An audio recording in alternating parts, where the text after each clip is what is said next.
notícias sobre o assunto. Podemos ver primeiro a notícia da Oeste sobre a decisão do ministro Gilmar Mendes, né? Gilmar Mendes anula todas as condenações de José Dirceu. O ex-ministro de Lula tinha 2 penas decorrentes da Operação Lava Jato. Só para dizer o seguinte, quer dizer, as premissas usadas para essa descondenação, as premissas usadas para esse cavalo de pau, elas são mais do que conhecidas do público, elas são pretextos, né? É aquilo, o Sérgio Moro, a Vaza Jato, e aí na Vaza Jato apareceu conversas que seriam, né, conversas que corromperiam, né, esse processo de investigação da Lava Jato. É claro que a gente não precisa nem lembrar ao público que essas conversas da Vaza Jato não foram sequer periciadas e, a partir delas, se construiu uma série de teses, né? Teses sobre influência,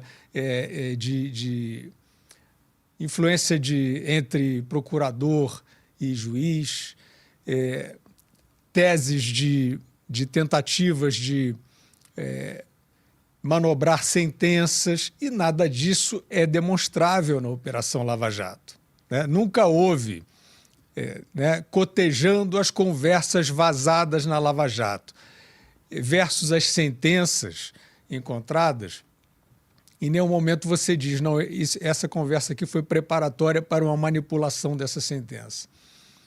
Não foi nada. Então, fica num rol assim de falta de decoro, até parece, né? Até parece que falta de decoro pega alguma coisa na República Federativa do Brasil atualmente.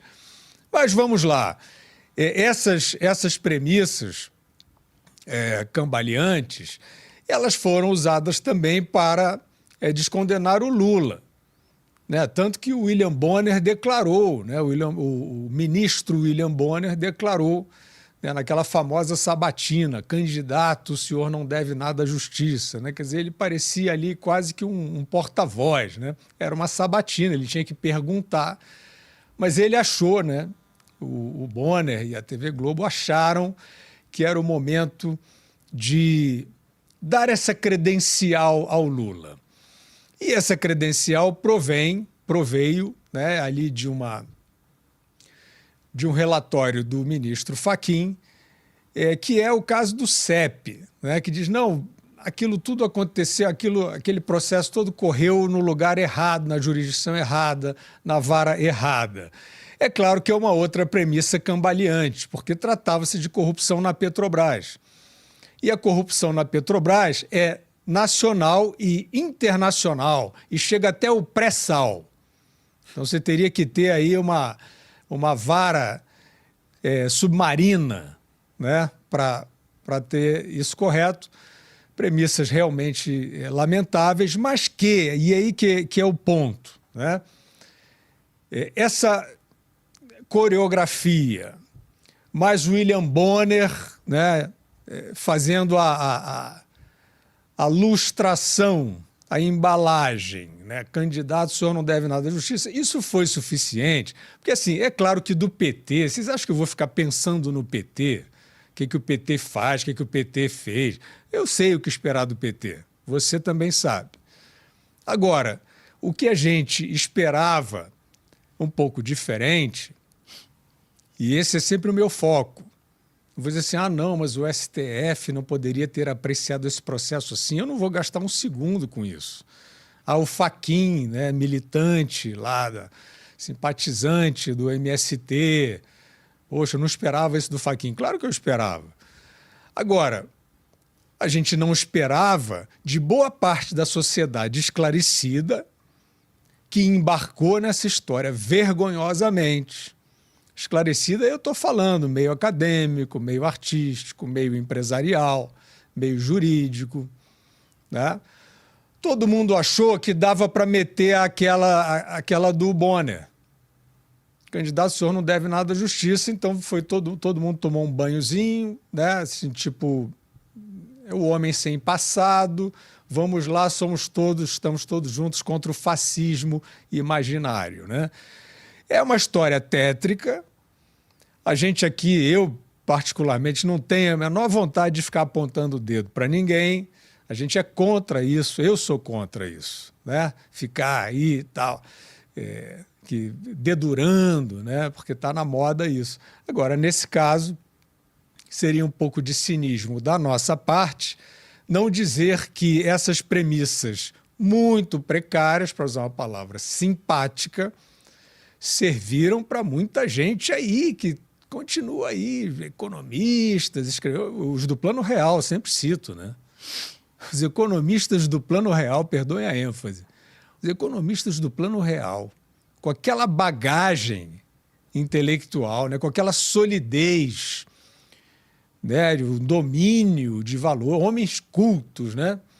Eles apostaram nisso aí. A gente abriu o programa falando que show da Xuxa é esse? Zé Dirceu descondenado, né? Eles apoiaram isso tudo. Eu cito porque é mais visível, mas aí meio artístico, tem um monte de coisa e tal. Então, eu quero só passar para a notícia seguinte, que trata de algumas das reações a essa descondenação. Deltan e Moro reagem à anulação de condenações de José Dirceu. Figuras centrais da Lava Jato, os políticos, eles viraram políticos, né? O Deltan e o Moro sempre quiseram, estava na cara, né? Os políticos repudiaram a decisão do ministro Gilmar Mendes, que permitiu a revogação. Aí eu vou gerar de novo aqui com vocês, Nívia e Pedro, só para ver o que vocês acham, né? Assim, eu fiz um contexto assim das pessoas que a gente poderia esperar uma altivez e um distanciamento crítico sobre o passado corrupto do PT. E não tiveram, né? E aí agora a gente vai falar das reações e eu achei interessante colocar aqueles que foram protagonistas da Lava Jato e ver o que vocês acham.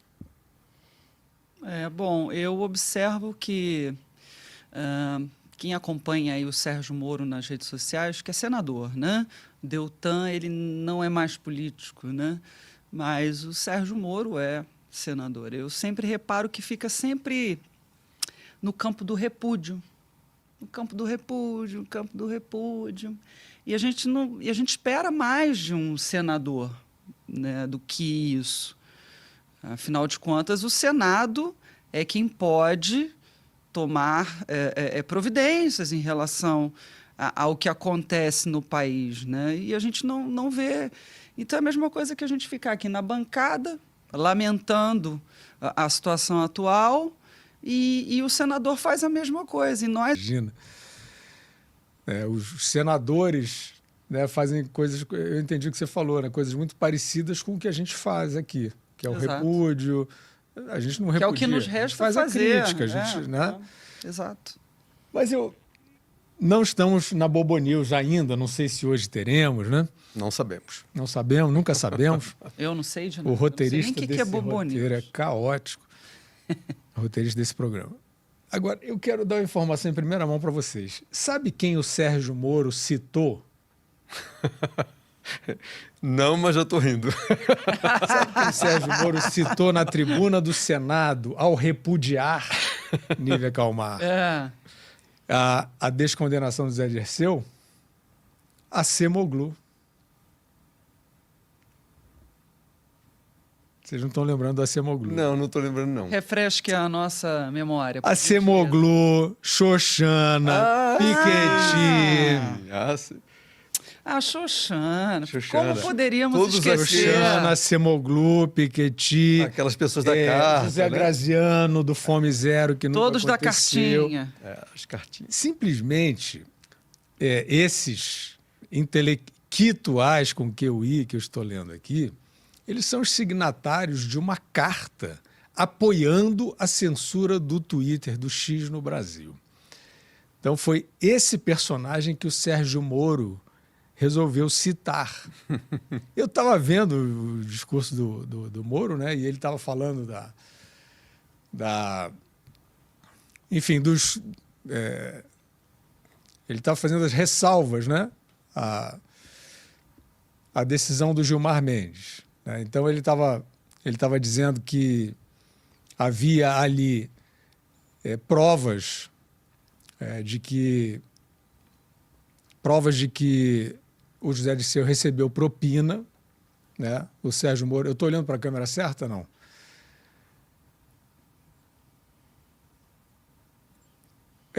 Estou na 1, na verdade, né? Enfim, ele estava dizendo, o Sérgio Moro estava dizendo na tribuna do Senado que o José Dirceu foi condenado com provas concretas de recebimento de propina. E ele estava descrevendo, e foi uma descrição importante que ele fez ali para refrescar a memória, né? Porque o Brasil tinha aquela lenda de que o Brasil é um país sem memória. Agora, o Brasil é um país em profunda amnésia moral. Profunda amnésia moral. Eu conheço, do meu círculo de relações, infelizmente, né, pessoas que eu respeito, já convivi, amo, eventualmente. Eu vi, assim, muita gente embarcar nessa história de votar no Lula contra o fascismo. É claro que nenhum desses que eu estou me referindo acreditam nisso. Eles resolveram deitar ali naquele berço esplêndido. Eles pensaram assim, bom, a bolha está boa, né? Essa câmara de eco está funcionando bem, dá para a gente ser cínico. Desculpem, amiguinhos, desculpem chamar vocês de cínico, mas não tem outra palavra. Não tem outra palavra. Né? Com a roubalheira do Petrolão, que nós vimos, né? Do Mensalão já tínhamos visto. O mal que isso fez ao povo brasileiro, que é quem vocês dizem que defendem, né? Que vocês são preocupados socialmente e tal. Vocês embarcarem nessa, vocês podiam anular o voto, por que não? Né? O Bolsonaro não era o fascismo? Pô, anula o voto. Mas votar convicto, fazer campanha, fazer videoclipe cultural. Pô, realmente, ainda bem que eu não estou na pele de vocês, juro. Ainda bem que eu não estou. Mesmo com as vantagens que vocês eventualmente auferem por aí. Então, o Sérgio Moro lembrou na tribuna do Senado as propinas recebidas e comprovadas na conta do José Dirceu. O Sérgio Moro lembrou a esse país com amnésia moral, que o Dirceu nunca negou. O José Dirceu nunca negou o recebimento desse dinheiro. O que ele tentou fazer, segundo o Sérgio Moro, foi trazer um álibi dizendo que aquilo era um empréstimo. E aí o Sérgio Moro diz no discurso, pois é, mas um empréstimo, só que o dinheiro só ia numa direção e não voltava. Então, assim, uma boa lembrança do Sérgio Moro. E aí, de repente, o Sérgio Moro vem com o Acemoglu. E aí, assistindo aquilo ali, aí eu lembrei quem é o Sérgio Moro, infelizmente, né? Quem é esse oportunista? Fez um trabalho exemplar na Lava Jato, mas o primeiro a minar a Lava Jato foi o Sérgio Moro e o Dallagnol. Eles são os primeiros, com a ação errática deles no campo político. Eu sei que é chato falar isso para aqueles que ainda acreditam, né? Assim, não vai ser a bancada da direita no Senado. Tem gente que ainda acredita nisso, né? Depois dos Weintraub, Joyce Hasselmann, não sei o que, eu não estou fazendo nenhum juízo sobre pessoas, mas essa ideia de um estandarte da direita, que isso vai significar alguma coisa. Bom, aí estão dizendo, não, em 2026 vai ter uma bancada da direita. Ué, mas já não tem? Não foi o Mourão, general Mourão, não foi o Sérgio Moro, não foi o astronauta, não foi o ex-ministro da Pesca? Ué, tá aí a tal da bancada da direita, que é esse sonho que algumas pessoas têm, completamente inoperante em relação ao que o país precisa hoje. Eu nem vejo essas pessoas. Vejo aqui um discurso aqui, outro ali. Mas essa ideia de acreditar num bloco da direita, vocês vão continuar sonhando com isso até quando? E o Sérgio Moro é um. Só que eu preciso me deter um pouco nisso, porque o Sérgio Moro, ele citou o Acemoglu nesse discurso dele, mostrando que o Sérgio Moro é surfista de oportunidades. É isso aí, pessoal, né? Agora a aposta da vez, né? O povo brasileiro tem aí as eleições nos Estados Unidos, né? Lembrando que é amanhã? Não, né? Depois de amanhã, né? Depois de amanhã, de terça-feira. Não sabemos se teremos já a contagem lá, né? Provavelmente não. Vai demorar ali, mas acredito, não vai ter a certeza. Eu lembro que em 2020 também não teve a certeza, né? Teve que esperar a contagem, mas mesmo não tendo a certeza, já tinha ali uma prévia e na prévia já dava o tal do Biden como o vencedor. A tendência dificilmente vira, dificilmente quando a tendência é assim, né? Mas a gente sabe, né? Hoje em dia as coisas acontecem aí de um jeito muito estranho, né? O jogo pode virar, porque, sinceramente, se olhar para o que está acontecendo é difícil. O Homem-Laranja tá com a mão, é aquela coisa, né?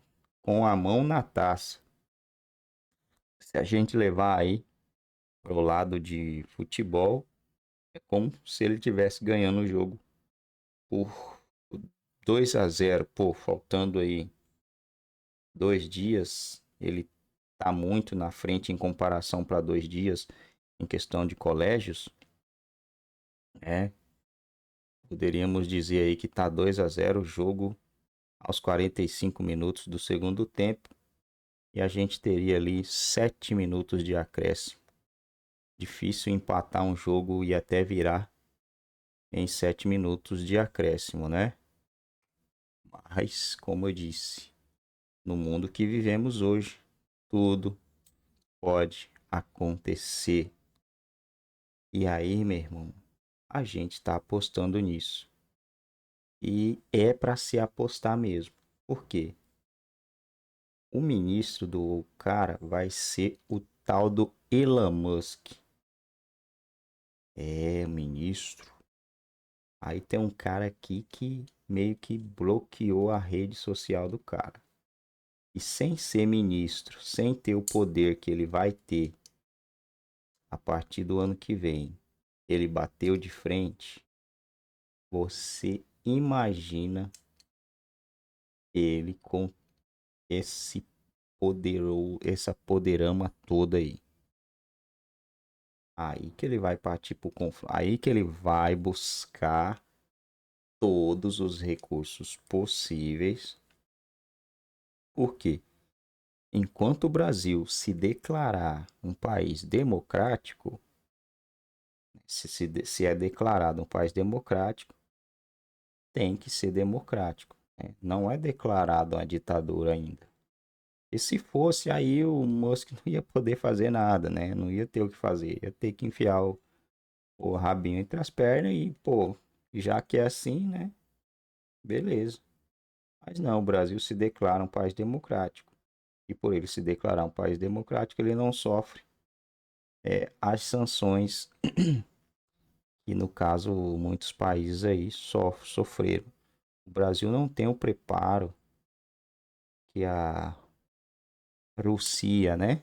Não tem o mesmo preparo que esse país. Eles se prepararam durante anos porque sabiam que ia sofrer todo tipo de sanção possível, inclusive até no futebol, né? Até no futebol os caras estão sendo sancionados. Eles acham que o Brasil teria capacidade para isso? Não, né? O Brasil não teria essa capacidade. Então, por isso, o Brasil se declara ainda uma donacracia.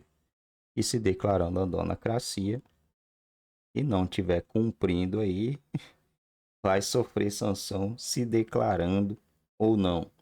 E aí o homem lá vai tentar de todo jeito, de todas as formas, para colocar o poderoso chefão ou fora do seu cargo ou até mesmo na cadeia, né? Porque ele falou que ele ainda veria o poderoso chefão mofar na cadeia. São essas as palavras do Elon Musk. Vamos ver Vamos ver aí se isso vai acontecer, né? A nação brasileira anseia e espera que esse dia chegue aí, né? Para que a gente se veja um pouco livre, né? Porque aí tem a outra parte ou as outras partes de todo esse imbróglio aí.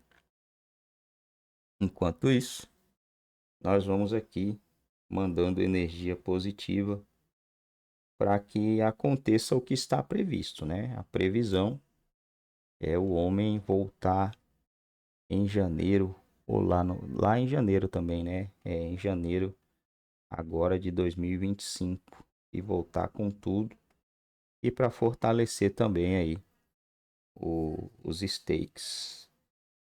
E vamos lá, né? Só lembrando, vou até colocar aqui, ó, vamos